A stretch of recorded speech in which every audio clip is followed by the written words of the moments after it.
Salut à tous, très heureux de vous retrouver. Il faut qu'on parle. Il faut qu'on parle de 2018, de l'été 2018. Quoi? Mais on vient à peine de sortir de l'intersaison 2017. Elle est même pas finie là, il peut encore se passer des trucs durant cet été 2017 et Blight, tu veux déjà nous parler de l'été 2018 mais tellement d'eau va couler sous les ponts d'ici là. À quoi bon? Eh bien il faut que je vous parle de l'été 2018 parce que c'est un été qui s'annonce passionnant, pas forcément pour les raisons auxquelles vous pensez. Et c'est très important d'avoir ces éléments-là en tête dès à présent, les éléments que je vais vous présenter dans cette vidéo, parce qu'ils peuvent conditionner pas mal de décisions qui vont se prendre dans la saison à venir. Donc, en tout bon basketologue, vous avez toujours un coup d'avance pour comprendre ce qui se passe sur les terrains, dans les vestiaires, dans les bureaux des general managers. C'est pas toujours des décisions sportives qui l'emportent et c'est pour ça que je veux vous parler de tout ça, mes trêves de bavardage. On est parti! Intersaison 2018, un été qui s'annonce passionnant, mais pas pour les raisons auxquelles vous pensez. Potentiellement, beaucoup de très bons joueurs disponibles à la Free Agency 2018. On a vécu une Free Agency 2017 complètement folle et un même vent de folie peut parcourir la NBA durant l'été 2018. Mais, il y a un mais. Un très gros mais. C'est pour ça que je l'ai écrit aussi gros. Il y a très peu de franchises avec beaucoup de masse salariale de disponible pour recruter à l'été prochain. Va-t-on donc assister à un premier correctif à l'explosion des salaires qui a été initié à l'été 2015 parce qu'il n'y aura pas assez d'argent pour tout le monde. Et donc envoyer des contrats max à tous les role players disponibles à la Free Agency, ça va pas être possible. Un petit retour dans le passé s'impose pour comprendre ce postulat. Été 2018, beaucoup d'agents libres dispo, pas beaucoup d'équipes avec de l'argent en banque, donc qu'est-ce qui va se passer? Retour dans le passé. Connaître son histoire pour comprendre son futur, indispensable.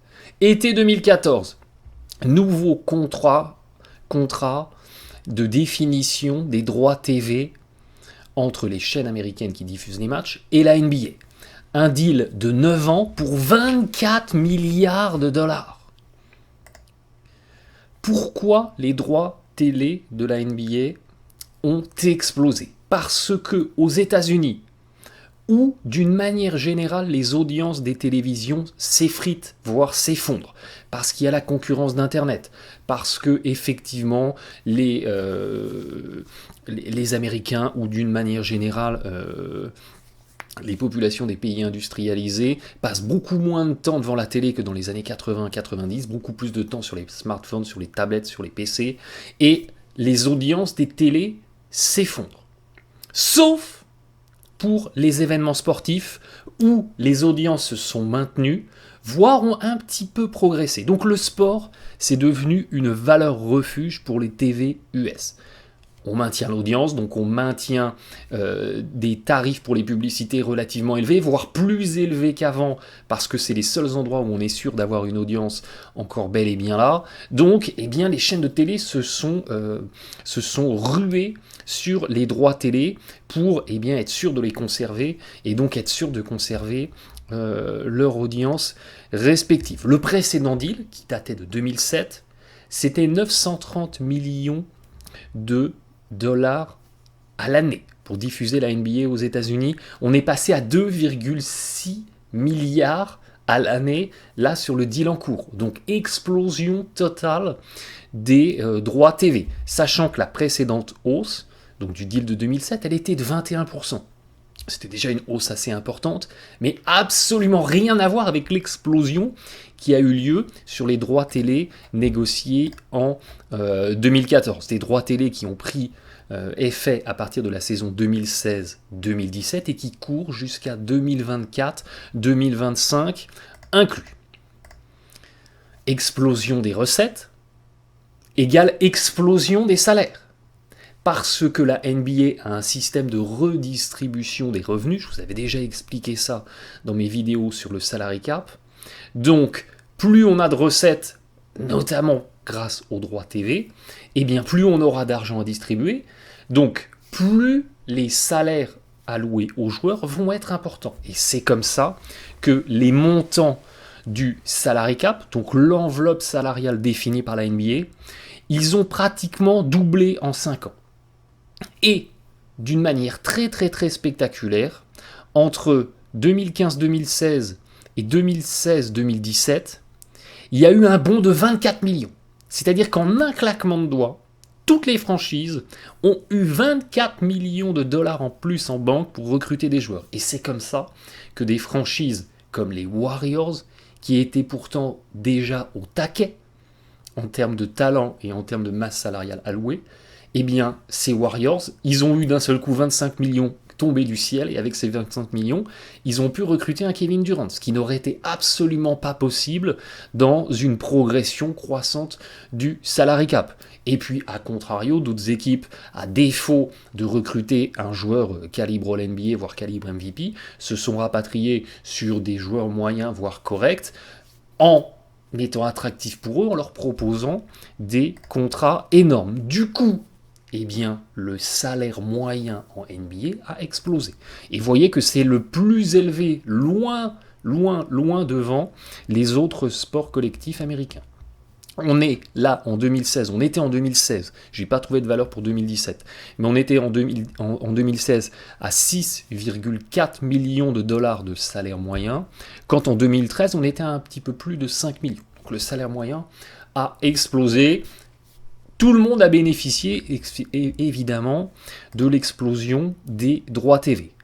Sauf que cette explosion des salaires, elle a connu des épisodes complètement irrationnels, où des joueurs jusque-là considérés comme moyens, parce que les équipes ont eu d'un seul coup plein d'argent dans leur poche, des joueurs considérés jusque-là moyens, se sont vus offrir des contrats de joueurs All-Star, All-NBA, voire MVP.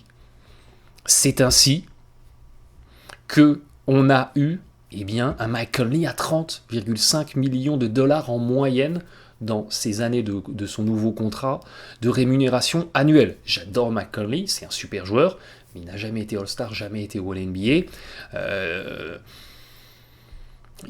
On va considérer, sans lui faire injure, c'est un joueur que j'adore, je vous le répète, mais qui ne fait pas partie de l'élite de la NBA.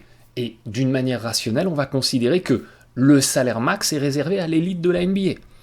On a donné 24 millions à Chandler Parsons, 21 millions à Oladipo, 23 millions à Harrison Barnes, 27 millions là cet été à Holiday, 24 millions à Batum, 27 millions à McCollum.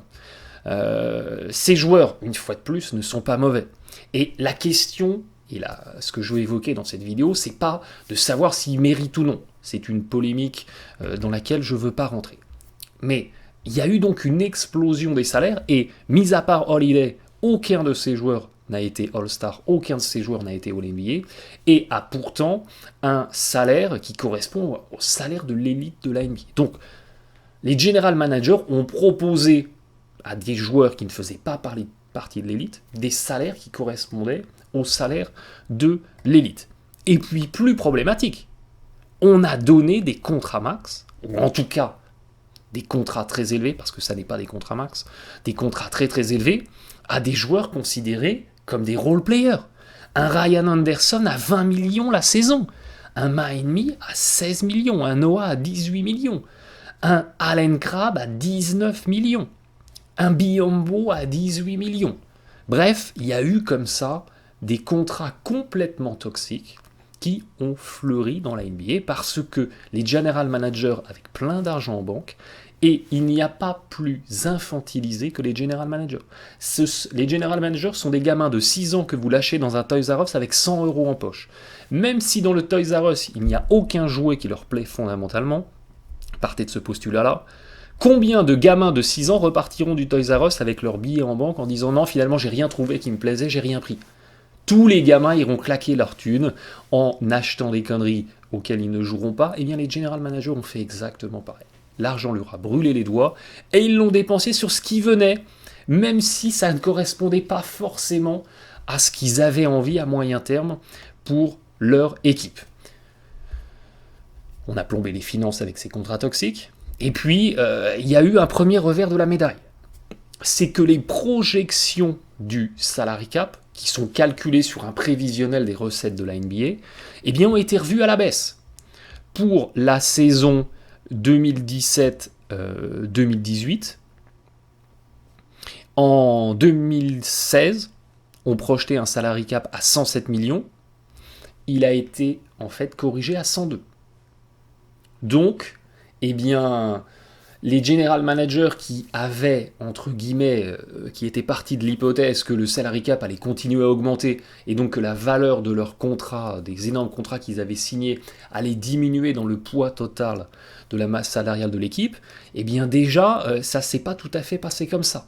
Puisque, avec une baisse du prévisionnel du salary cap, on a forcément une hausse du pourcentage du poids de tous ces contrats que je vous ai évoqués. Et oui, quand on a signé des joueurs à des contrats annuels qui augmentent de 5% ou de 8% si ces joueurs ont été re-signés en utilisant des droits Bird, et qu'à côté de ça, on a des revenus de la Ligue qui augmentent entre 4,5% et 5%, eh bien, vous avez mathématiquement des contrats toxiques qui, plus on avance dans le temps, plus sont toxiques, parce que plus leur volume a augmenté rapidement par rapport à l'enveloppe salariale globale des équipes. Donc les contrats toxiques, plus on avance dans le temps, deviennent de plus en plus toxiques. Free Agency 2018. Donc dans un an. Première partie de la vidéo, démonstration effectivement de l'explosion des salaires, pourquoi ça a explosé, et quelles répercussions ça peut avoir sur la Free Agency 2018. Ça n'en a pas encore beaucoup eu sur la Free Agency 2017, parce qu'il y avait encore beaucoup d'équipes avec de l'argent en banque, mais ça va commencer à avoir un impact sur la Free Agency 2018, donc dans un an. Et c'est de ça que je veux vous parler. Parce qu'à la Free Agency 2018, eh bien, il va potentiellement y avoir beaucoup de beau monde sur le marché. Ça, c'est la liste des free agents déjà assurés d'aller effectivement se présenter en agent libre à la Free Agency. Ajoutez à ça cette liste de joueurs qui inclut des joueurs qui ont une possibilité de sortir prématurément de leur obligation contractuelle, soit parce qu'ils ont une dernière année en option joueur qu'ils peuvent ne pas activer pour devenir agent libre, soit parce qu'ils ont ce qu'on appelle une Early Termination Option, c'est-à-dire une possibilité de sortir de son contrat pour redevenir free agent. Et du coup, à la Free Agency 2018, eh bien, il peut y avoir tous ces joueurs-là de disponibles. LeBron James, Carmelo Anthony, Russell Westbrook, Isaiah Thomas, Chris Paul, Kevin Durant, Aldridge, Paul George, DeMarcus Cousins, Nerlens Noel, Avery Bradley, KCP, Brook Lopez, etc., etc., etc. Alors vous allez me dire, ouais, enfin c'est pas tout à fait ça, parce que Chris Paul va signer aux Rockets, Kevin Durant va signer aux Warriors, Russell Westbrook va signer aux Thunder. Cousins va vraisemblablement signer aux Pelicans. C'est effectivement une probabilité relativement élevée. Sauf que au rythme actuel où va la NBA, qui, il y a 6 mois, aurait pu prédire que Kyrie Irving deviendrait un Celtics, Isaiah Thomas un Cavs, Jimmy Butler un Wolf, Paul George un Thunder, etc., etc., etc. Plus que jamais, il faut s'attendre à l'inattendu et gommer, sortir de sa tête toutes les certitudes qu'on peut avoir. Donc effectivement, il y a des très grosses probabilités que Chris Paul, Russell Westbrook, Kevin Durant, tous ces joueurs-là ne soient en fait pas free agent, qu'ils soient signés immédiatement par leurs équipes et qui sortent du marché des agents libres. Sauf que présentement, personne ne peut l'affirmer avec 100% de certitude. Donc on a potentiellement une Free Agency 2018 avec tous ces joueurs-là sur le marché.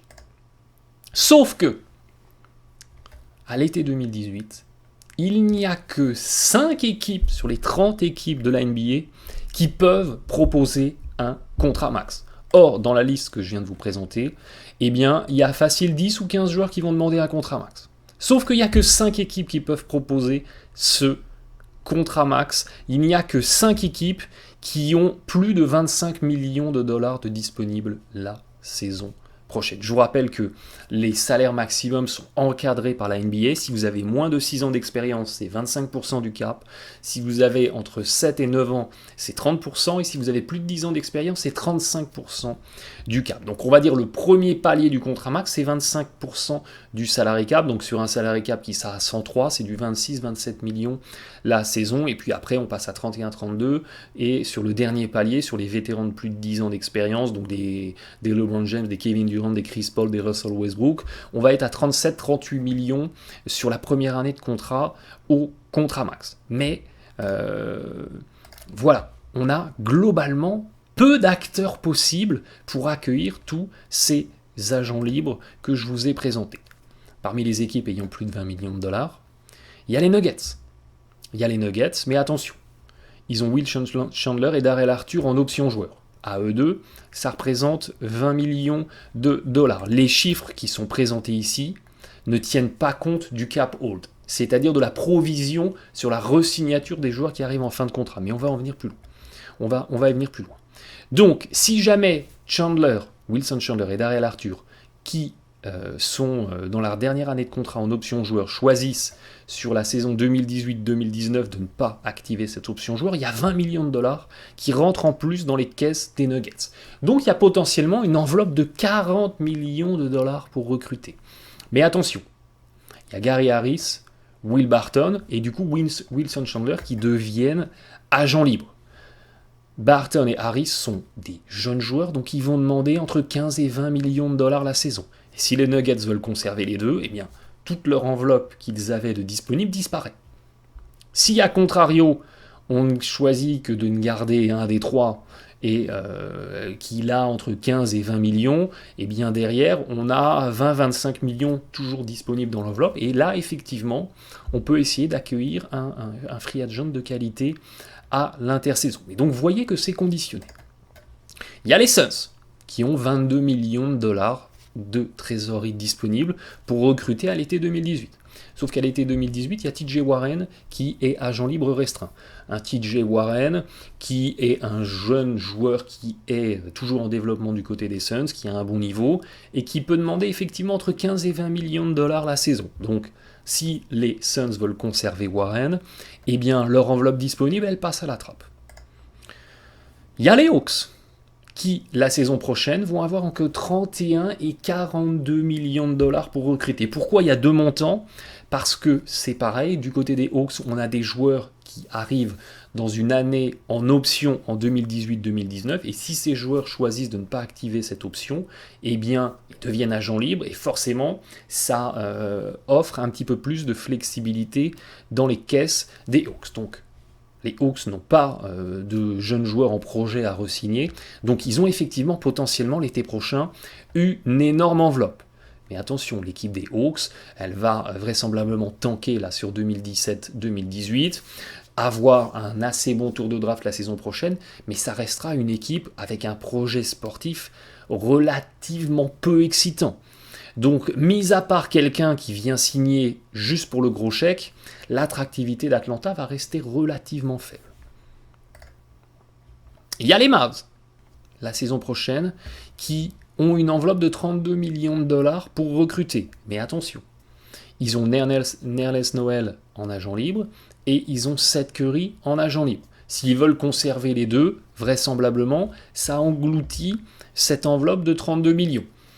Mais peut-être que les Mavs ont un autre projet en tête, un projet qui s'appelle DeMarcus Cousins, suivez mon regard. Et effectivement, avec 32 millions de dollars, on peut faire une offre à 30 millions la saison à Cousins, qui correspond à un contrat max pour son ancienneté, et effectivement être attractif pour l'attirer. Mais ça veut dire renoncer à Noël, renoncer à Seth Curry. Il y a les Lakers. Effectivement, les Lakers, ils attaquent l'intersaison 2018 dans un an, avec une énorme enveloppe en banque pour recruter, mais attention, il y a un mais encore. Attention au cap hold, aux provisions qui sont faites sur les resignatures de joueurs arrivés agents libres et qui ampute de la disponibilité sur la masse salariale. Je vous renvoie vers ma vidéo sur le salary cap pour comprendre cette notion. Et oui, si les Lakers veulent vraiment avoir cette enveloppe de 46 millions de dollars de disponibles, ils doivent renoncer à Brook Lopez et ils doivent renoncer à Caldwell Pope. C'est-à-dire que les Lakers doivent dire « Ok les gars, je ne vous signerai pas, vous êtes free agent ». Après, avec 46 millions, on peut recruter LeBron James, on peut recruter Paul George, mais on ne peut pas recruter les deux en même temps. Si jamais les Lakers ne renoncent pas à Caldwell Pope et ne renoncent pas à Julius Randle, donc ne crachent pas sur deux jeunes joueurs, on va dire prometteurs, de la NBA et de l'avenir de la franchise, eh bien ils n'ont plus que 19 millions de dollars pour recruter. Et avec 19 millions de dollars, eh bien vous n'êtes pas en capacité de proposer un contrat max. Donc effectivement, ça coince. Ça coince parce que, et oui, on parlait des contrats toxiques en début de vidéo, eh bien on en a un là. On a un Luol Deng qui a encore 3 années de contrat garanti à 18 millions de dollars la saison, et tant qu'il est aux Lakers, eh bien, voyez qui bloque un petit peu la situation et les capacités de flexibilité des Lakers pour vraiment se renforcer. Parce que si les Lakers, par exemple, signent Paul George, mais que pour le signer, ils doivent renoncer à Caldwell Pope et à Brook Lopez, est-ce que les Lakers seront vraiment plus forts ? Ça sera un gagné pour un perdu, et c'est pas la situation idéale pour franchir un palier. Donc on est vraiment coincé avec cet énorme contrat toxique de Luol Deng, et il faut arrêter de croire au Père Noël. Quelle équipe voudra récupérer d'un Luol Deng en fin de carrière à l'impact très très limité, à l'énorme contrat ? Les équipes qui ont de la flexibilité, je vous les ai montrées, elles sont pas énormes, et ces équipes-là, elles visent des joueurs calibre All-Star, calibre NBA, certainement pas des role-players en fin de carrière. Donc là, effectivement, c'est quelque chose qui va être compliqué à déminer pour les Lakers. Mais ils vont chercher, pendant toute cette saison 2017-2018, à se débarrasser de Luol Deng contre des joueurs qui arriveront en fin de contrat à l'été 2018 pour avoir un maximum d'argent en banque et essayer de conserver KCP, de conserver Julius Randle, Brook Lopez, et essayer d'attirer, pourquoi pas, un Paul George. Bref, vraiment se renforcer. Il y a l'équipe des Chicago Bulls, qui, l'intersaison prochaine, va avoir entre 53 et 65 millions de dollars en banque pour se renforcer. C'est pareil, pourquoi il y a deux montants ? Parce qu'il y a des joueurs qui arrivent en fin de contrat avec une option joueur sur 2018-2019, et en fonction de l'activation ou non de cette option, l'argent disponible peut varier pour les Chicago Bulls. Par contre, attention, c'est la donnée là au 4 septembre 2017, sachant que Mirotic n'a pas été encore re-signé. Est-ce qu'il va être re-signé ? Pour combien de temps ? Quel montant ? Donc, son montant, forcément, est déduit de cette enveloppe-là. Et puis, il y a aussi Zach LaVine, qui arrive en agent libre à l'été 2018. Et s'il fait une bonne saison du côté de Chicago, qu'il est bien remis de sa blessure, il va demander au moins 15 millions la saison.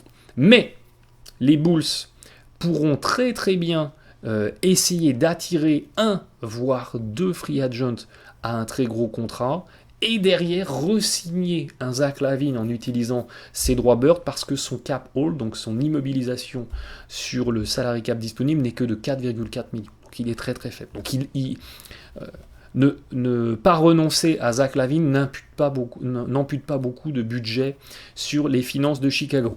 Mais c'est pareil du côté des Bulls comme du côté d'Atlanta. On va tanker la saison prochaine. On aura un noyau dur autour de Chris Dunn, LaVine, Mark Cannon, plus un bon tour de draft vraisemblablement à la draft 2018. Mais sportivement, ça restera extrêmement pauvre. La ville de Chicago est un gros marché, donc l'attractivité effectivement sera au rendez-vous, mais le projet sportif sera relativement faible. Et quand vous avez un projet sportif relativement faible, compliqué d'attirer des LeBron James, des Chris Paul, des Kevin Durant, des Westbrook, bref, les meilleurs free agents potentiellement disponibles. Il reste les Sixers.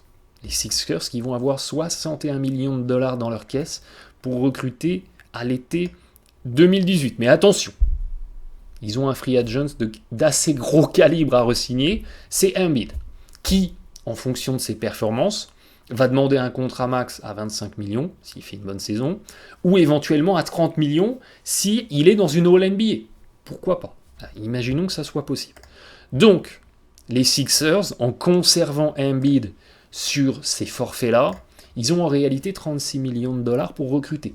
36 millions de dollars, c'est vraiment une belle enveloppe. Ça permet d'attirer un joueur d'un très très gros calibre au contrat max. Mais attention, les Sixers, ils vont aussi commencer à raisonner à moyen terme. Parce qu'à moyen terme, eh bien, ils vont avoir Simmons, qui va être également agent libre. D'ici 3-4 ans, il y aura aussi Fultz. C'est dans très longtemps. Mais il faut commencer à avoir ça en tête, notamment pour le cas de Simmons, parce que si les Sixers dépensent tout là, à l'été 2018, ils vont se retrouver en 2019 ou en 2020 avec les re-signatures des jeunes joueurs actuels à complètement exploser leur salary cap et payer la taxe de luxe. Donc ils vont peut-être pas tout claquer, c'est là où je veux en venir, pour provisionner sur les années suivantes. Mais toujours est-il qu'ils ont une très très belle enveloppe. Mais c'est pareil, les Sixers peuvent faire une très belle saison la saison prochaine, mais ça ne sera pas leur faire injure que de dire que ça ne sera pas forcément un prétendant au titre. Maintenant, ce noyau dur de jeunes joueurs peut effectivement être très très attractif à un vétéran free agent qui pourrait se dire, si j'arrive dans ce dispositif en mentoring de ces jeunes joueurs, on peut effectivement, grâce à ma présence, franchir un palier et devenir un contender à l'Est. Raisonnement qui tient là-haut. Donc les Sixers peuvent potentiellement être très très très attractifs. Mais du coup, au final, les vraies équipes en capacité de recruter des contrats max à l'été 2018, elles sont là. Mavs, Lakers, Bulls, Sixers, Hawks. Avouez que sportivement, c'est pas des équipes qui font rêver. C'est des équipes qui font rêver parce qu'elles sont dans ces gros marchés. On a Chicago, on a Los Angeles, on a Philadelphie, on a Dallas, on a Atlanta, entre guillemets, c'est pas une destination qui serait forcément boudée, mais voilà, on a un panel d'équipes qui est relativement restreint. On peut rajouter dans ce panel les Nuggets, parce que si jamais Chandler et Arthur sont out et que l'équipe décide de conserver Harris et Barton, il y a quand même 25 millions de dollars pour recruter, donc potentiellement de quoi attirer un bon free agent. Mais on arrive à la conclusion suivante.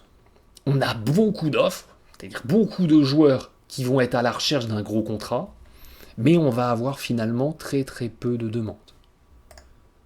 Va-t-on donc enfin assister à l'explosion de la bulle spéculative des salaires? C'est-à-dire qu'on arrête de sortir de l'hystérie collective où on va donner des 18 millions de dollars à des role-players.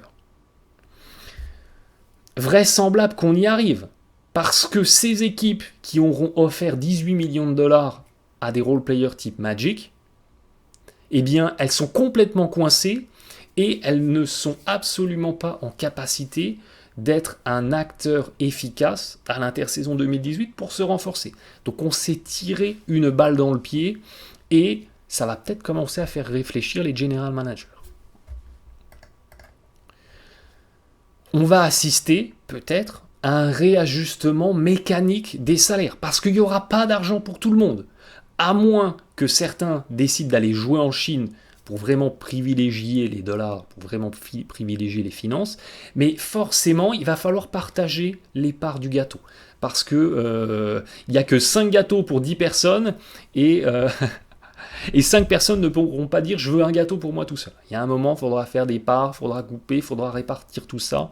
Et donc, d'une manière générale, ça peut engendrer un réajustement mécanique des salaires. Qu'est-ce que j'appelle un réajustement mécanique ? C'est tout simplement, j'ai 30 millions en banque, donc si je veux vous recruter tous les deux, il y en a un à 20, il y en a un à 10, ou il y en a 2 à 15. Mais on n'a pas d'autre possibilité. Et puis, beaucoup d'offres, très peu de demandes, on pourrait avoir une situation où il y a finalement beaucoup moins de changements de club qu'annoncé. Parce que, certes, les salary cap, l'enveloppe disponible sous le salary cap, eh bien, est assez limitée parce que je vous l'ai présenté, il y a assez peu d'équipes en capacité de vraiment proposer des contrats max à des free agents, à des agents libres. Par contre, il y a toujours la possibilité pour des équipes qui ont déjà ces joueurs qui vont devenir free agents dans leur rang, de leur proposer une prolongation à un très très gros salaire en utilisant une exception bird. On peut, je vous l'avais présenté dans ma vidéo sur le salary cap, on peut dépasser le plafond du salary cap en utilisant des exceptions, notamment les exceptions bird, qui permettent, même si on a déjà dépensé 110 millions de dollars sur notre masse salariale, de dépasser encore la violation du plafond, si vous voulez, pour proposer des contrats max à des joueurs issus de notre rang. Et finalement, c'est là où je veux en venir, prenons l'exemple d'un Carmelo Anthony, dont tout le monde a déjà annoncé qu'à l'été prochain, donc avant le début de la saison 2018-2019, il allait utiliser son early termination option, donc sa possibilité de sortir prématurément de son contrat pour redevenir agent libre. Sauf que, s'il fait ça, il refuse 28 millions de dollars qui lui sont promis pour la saison 2018-2019. Or, dans un marché où il y a très peu de demandes, un Carmelo Anthony qui a énormément perdu en valeur marchande et qui a vu Derrick Rose devenir agent libre et n'obtenir rien du tout, il est en train de se dire « Non mais attends, si je redeviens agent libre, on va me proposer 10 millions la saison et encore !» Donc quel est l'intérêt pour moi de refuser 30 pour accepter 10 ? Même si on me propose un contrat sur 3 ans, je vais être complètement coincé et je ne gagnerai pas plus. Donc un Carmelo Anthony est peut-être en train de se dire finalement, mon early termination option, je ne vais pas l'activer. Et je vais valider ma dernière année de contrat 2018-2019. Ça veut dire que si je suis encore au Knicks, je reste un Knicks. Et c'est pour ça que je vous dis, il faut commencer à avoir ça en tête maintenant. Même problématique s'il est échangé par exemple du côté des Rockets. S'il arrive du côté des Rockets, une fois à Houston, il va bien comprendre que les Rockets, s'ils viennent de signer Chris Paul au contrat max, ils ne seront pas en capacité de lui proposer beaucoup plus que les 28 millions qu'il touche déjà, et que financièrement, il va être perdant. Donc il va activer sa dernière option. Et ce raisonnement-là, vous pouvez le décliner pour plein de joueurs qui arrivent potentiellement en free agent ou qui arrivent potentiellement en free agent parce qu'ils ont une option joueur. C'est là où je veux en venir. Et tous ces joueurs à qui on promettait déjà il y a 1 ou 2 ans de ne pas activer cette option joueur pour tester le marché des agents libres, ils vont peut-être se dire « Non mais attends, au marché des agents libres, je vais avoir que dalle en fait. Et je vais activer mon option. » C'est vraisemblablement, par exemple, ce que va faire Enes Kanter. C'est ce que peut faire un DeAndre Jordan. Et vous pouvez le décliner comme ça à plein d'agents libres. Et on peut donc avoir une intersaison 2018 où il y a assez peu de changements de club, où les free agents restent dans leur franchise parce qu'il n'y a que là qui pourront obtenir suffisamment de dollars par rapport à leurs prétentions, si les franchises en question, bien sûr, sont d'accord pour leur donner. Donc l'intersaison 2018, elle va être fascinante parce que ça va être un moment de vérité. Il va y avoir beaucoup de déçus. Beaucoup de déçus parmi les joueurs qui espéraient avoir un contrat max et qui ne l'auront pas. Parce qu'il n'y en aura pas pour tout le monde. Et il va y avoir beaucoup de déçus parmi les clubs qui espéraient se renforcer et qui ne pourront pas se renforcer parce qu'ils ont claqué tout leur argent précédemment et qu'ils ne vont avoir qu'une toute petite marge de manœuvre pour recruter, et qu'avec cette marge de manœuvre-là, ils auront les miettes. Ils n'auront pas les superstars de la free agency. Et on va peut-être, et ça va être l'une des rares fois où ça arrive depuis très longtemps à NBA, on va peut-être avoir une situation où les general managers qui auront été raisonnables, qui n'auront pas tout claqué sur des role players en leur filant des contrats énormes, vont peut-être être récompensés parce que les équipes qui ont encore un petit peu de flexibilité, qui ont bien géré leur capital, vont encore pouvoir effectivement essayer de franchir un palier et encore se renforcer. Donc l'intersaison 2018, elle va être passionnante pour ça, pour, si comme moi, vous aimez le côté business de la NBA, eh bien, avoir un petit peu de visibilité sur le cycle de vie des contrats. Est-ce qu'on était dans une bulle spéculative parce qu'il y a eu une inondation d'argent dans les poches des general managers et que tout ça va se tasser? Mais alors ça va se tasser dans la douleur. Parce que l'intérieur qui voit Miami prendre 16 millions la saison, lui, cet intérieur donc qui est en recherche de contrat, considère qu'il est beaucoup plus fort qu'un Miami. Je suis dans la peau de Nerlens Noel, vous l'aurez compris. Quand tout ce qu'il va obtenir c'est du 10 millions la saison, ça va se faire dans la douleur. Parce qu'il va dire, mais c'est pas possible, regarde lui, il est payé beaucoup plus que moi, il est plus mauvais. Donc comment c'est possible? C'est pour ça que je vous dis qu'il va y avoir beaucoup de déçus, que ça va se faire dans la douleur, mais que ça va être un moment de vérité. Parce que, effectivement, on va arriver au bout d'un cycle où il va falloir commencer à compter ses sous, et il va falloir commencer à être rationnel. Et les general managers qui ne l'auront pas été vont le payer. Mon regard se tourne vers les Magic, par exemple, vers le Magic. Ceux qui auront été un petit peu plus raisonnables, eh bien, vont pouvoir effectivement aller rafler la mise dans une situation où les salaires vont peut-être descendre. Donc ça va être absolument passionnant. J'espère que vous suivrez ça à mes côtés. Si le business de la NBA vous intéresse, eh bien, je vous disais que c'est intéressant d'avoir déjà ça en tête, parce qu'il n'est pas impossible que des mouvements de trade se mettent en place là durant la saison 2017-2018 pour que des équipes qui présentement n'ont pas forcément beaucoup d'argent en banque soient en capacité peut-être de dégraisser pour être actifs à l'intersaison 2018. Donc ça va être absolument passionnant à suivre. Bien sûr, tout ce que je vous présente dans cette vidéo tient compte de la vérité de septembre 2017. S'il y a des trades, des modifications dans les rosters, tout ça peut effectivement évoluer, mais vous avez une vision globale et retenez beaucoup d'agents libres, assez peu d'équipes en capacité de proposer des contrats vraiment très très très attractifs à tout le monde. Et donc qu'est-ce qui va se passer? On suivra ça de très près. Merci de votre fidélité, bon match à tous.